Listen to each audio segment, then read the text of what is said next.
officially have started the new year. A lot of us have prioritized our resolutions and goals that we want to achieve and where we can self-improve. But one of the things we tend to often forget is doing a financial reset for the new year. I know that money is often a taboo subject. We don't want to talk about it openly. I think now is the time to actively budget. Sit down with your partner or the people in your household and really talk about what you want to prioritize for the year financially, where you can scale down, where you might have to save a little bit more for a specific thing, and really prioritize it for 2023. In this video, I want to sit down with you and reflect on what the year was like for Courtney and I in 2022, what lessons we learned, what things did we win in, what things did we lose in, and then obviously talk about Courtney's loans, because that is the biggest prioritization we're going to do in 2023. And then also talk about budgeting and how we budget now and how we're going to be budgeting just a little bit differently and moving categories around. And then I also want to talk about what we are going to do for 2023, how we're going to structure this year, obviously being that Courtney's personal loans are number one, but also what we want to do in this year. And then I'll talk about the resources that have helped me throughout my debt-free journey, or just finance in general, and it might be of interest to you, and resources that you might want to use when you want to start buckling down on the finances. Because let's be honest, in South Africa and across the world actually, things are getting a lot more expensive. We're finding that we're clenching our purses a lot more tighter and cutting out things like entertainment and things that have brought us joy in life. And so I want to sit down with you and really show you what Courtney and I are doing, and maybe it will help you with your finances as well. Every beginning of the year, Courtney and I will sit down and kind of reflect on what the year was like for us. So 2022, I watched that video and I realized how much the year has changed for us. Even though it's changed, I'm still glad that we had planned for the year and we knew what we wanted to look forward to and what we wanted to do for our finances. So we realized that we didn't have a lot of wins. I think one of the wins would be that we were consistent with our emergency fund, and if we needed to stop, we needed to stop. If we could continue, we could continue. We didn't take money out of that fund whatsoever. What Courtney and I discussed was that there were 4 issues that we had with our finances last year. One was our spending, and so for me, I was obsessed with books. I'm still obsessed with books, but I found that I was buying more books than reading more books. And so I'm sitting with a situation where I have an abundance of books that I've not read yet, and I just keep buying and buying and buying. Courtney's pain point was the fact that he always just wants stuff. So for example, he just wanted this 450 rand shorts, for example, and it wasn't part of our budget, or he wants like X amount of beers and this and that, and he realized that he also has a spending issue. So that was one of the points. The second one was that we eat out way too much. I would say the first half of last year we were kind of good with it, but then towards the end of the year we found ourselves eating a lot more out, and it was above our excess fund. So if you don't know, our excess fund is what we call our entertainment. So we just put 1,000 rand in it, and if we use the entire 1,000 rand, and that's it. But what I found was that we would sometimes be past that 1,000 rand and we just kept going. So the third one was groceries, and this is something that we just can't control. But I think for us, what I noticed specifically, because I mostly do the grocery shopping, was that when it's payday and the credit card was made available to us, the first week, like putting all these extra things that were not on my grocery list, and then come like the middle of the month, and then I'm like calculating on my calculator because I overspent already in the first 2 weeks. So that's another pain point. Groceries are gonna get a lot more expensive just because of load shedding, and I think this is something really important for South Africans to realize, that with load shedding getting more and more worse by the day, groceries and other items like clothing and things like that are gonna get a lot more expensive. So that's just something to keep in mind, and for me as well to keep in mind. And the fourth thing we realized was just our overall expenses. Now there's things that you can't control, like if your microwave breaks, or I had a crap ton of medical bills last year, and like our car constantly needed fixing in certain areas and things like that. That's something that you just can't control. Why are we saying that is a pain point for us? Because now we're realizing we actually have to put a lot more money into saving so we can avoid feeling overwhelmed or anxious when these type of crises do arise. So with those 4 points, we are now sitting going into 2023 and realizing, okay, these were the 4 main points that were issues for us in 2022. How are we going to rectify it or find solutions for it in 2023, which I'm going to share with you later on in this video. With Courtney's loans, I spoke about it in my previous video, but Courtney had 3 personal loans, and in November, or at the end of November of last year, Courtney paid off his 1 loan. So that's a win for us. Obviously, in my planning in the beginning of 2022, we obviously wanted to be at least 50% done with these loans, but obviously that didn't happen. When Courtney and I were fortunate enough to both get a 13th check, the goal was that pay off his 1 loan, but the rest of the money was meant to go into his 2nd loan, but that unfortunately did not happen. As you maybe watched my videos, that our car needed fixing, so like we needed to replace CV joints, bearings, there was a whole bunch of things we needed to fix, so we used that money that was meant to go for the 2nd loan to fix the car. With that being said, it obviously put us back a tiny bit, but there is a big financial thing happening with us in the middle of the year, and so in order for us to do this particular thing, and I know I'm a bit cagey about it, but because I don't want to shoot myself in the foot. So at the moment, Courtney's 2 loans are sitting at just over 60,000 rand, and we need to get rid of his 2nd loan in order for me, particularly me, to do this change, and that change will significantly impact our budget moving forward. We looked at our overall budget and realized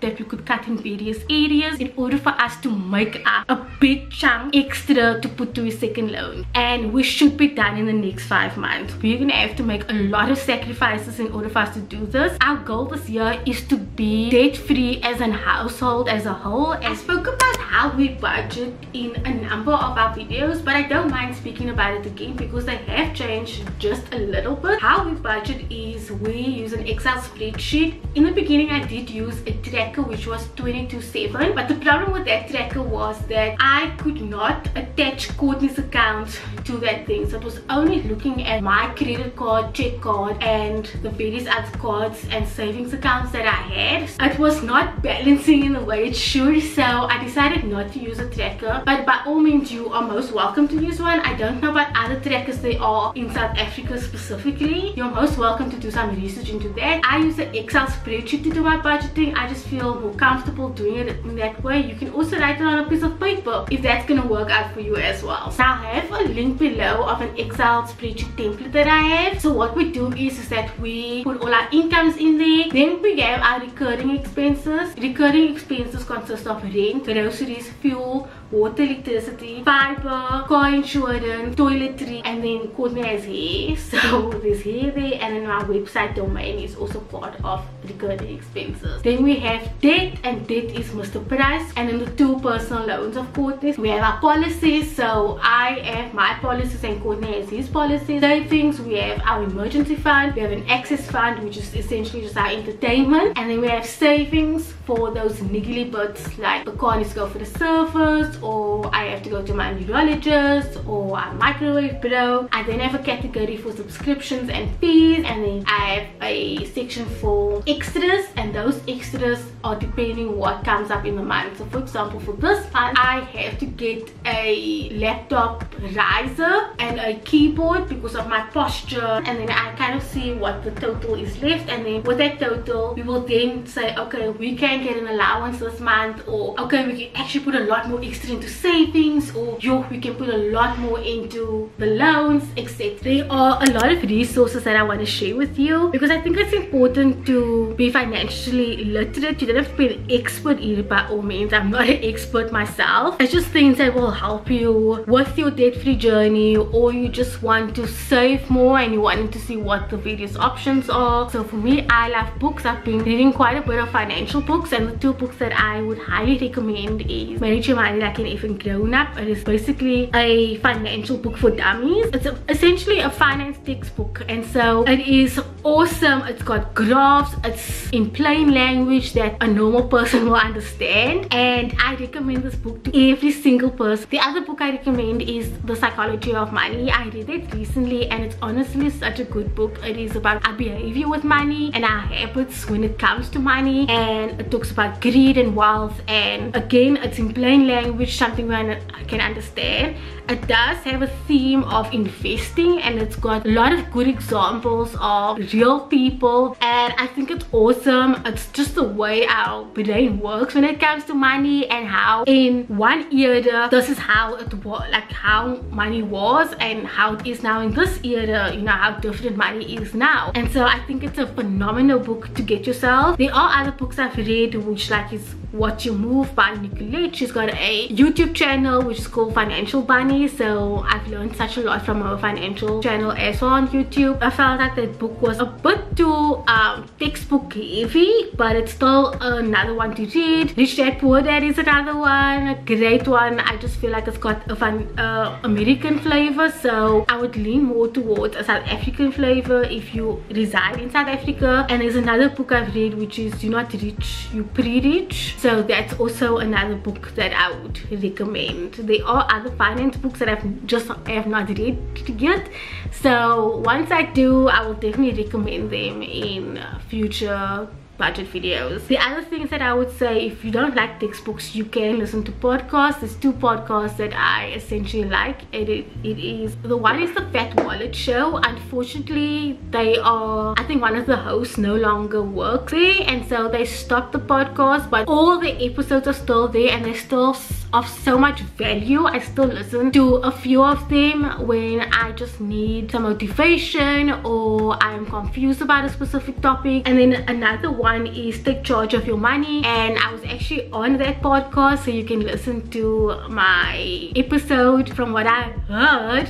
it's still the most listened to episode on his podcast, so that's interesting. He always shares it on Twitter. That is also another one that you can listen to. You can subscribe to newsletters. I'm subscribed to both of those newsletters of those podcasts. I also just read like the business tech I'm subscribed to. There are lots of ways that you can educate yourself in terms of finances, and those are some of the resources I've enjoyed thus far. In terms of this year and what I want to prioritize, one of the things is, besides getting Courtney out of debt, Courtney and I got talking about getting a broker, and the only reason why we're thinking about this is because we want to get a little bit better with tax. And so, as you know, I've had a tax issue before.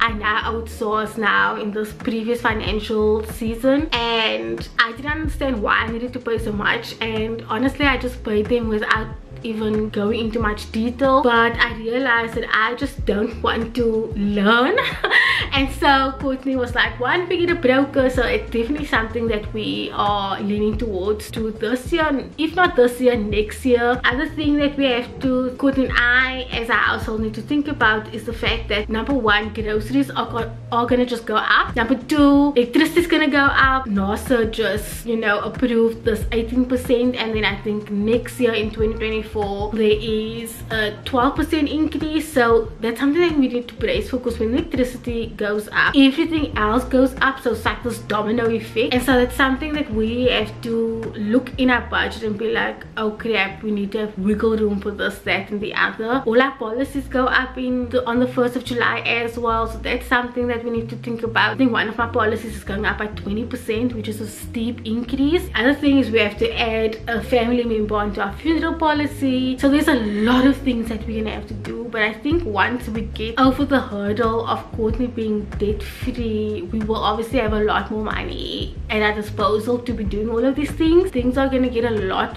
worse, and I try to be optimistic, and I'm at a point where I'm no longer optimistic, because for example, one of the big expenses that was not even a thought in my mind was the fact that I have to take some money out of my investment policy in order to buy a portable power station, because I work predominantly from home and our UPS only lasts for 2 hours, and I experienced the first time a 4-hour slot or a 4-hour load shedding in my working 8-hour day. That was something that I just could not deal with. It's things that we just never thought would be a thing that we now have to think about in load shedding, and I feel like this is just making us a lot more poorer. And so for me to have to go and sketching my investment policy for something like this is it is not great, but it's something that I have to do. So those are things that are going to come up and bite us. I hope this video motivated you to really sit down this year, have open discussions with your partner, with either your friends or family, or just about money in general. I think we're long past the point of not having these discussions, not being financial literate, really not shying away of having money conversations. I love speaking to my friend now openly about it. I am also vocal about the fact that if I don't have money and that I'm not trying to keep up with the Joneses, I did that in my 20s, I'm not doing it in my 30s. I hope that this has given you some ideas on how to budget, how to start budgeting. I've given you resources on how to do it. So I really hope that going into 2023 that this will be a great year for you financially, that you buckle down on your expenses and things that you can cut out in terms of, like, you know, luxuries. And if you have to struggle just for a little bit to get over that hurdle, whether it be a debt, whether it be you paying off your car, whatever it may be that you're struggling with, that you get over that hurdle and just sacrifice a few things for a few months. I will see you all again in my budget videos for this year. And if you have not yet subscribed, please make sure to subscribe to my videos. I will love to have you here, and we're gonna have these discussions in the comment sections below. So I will see you guys in my next video. Bye.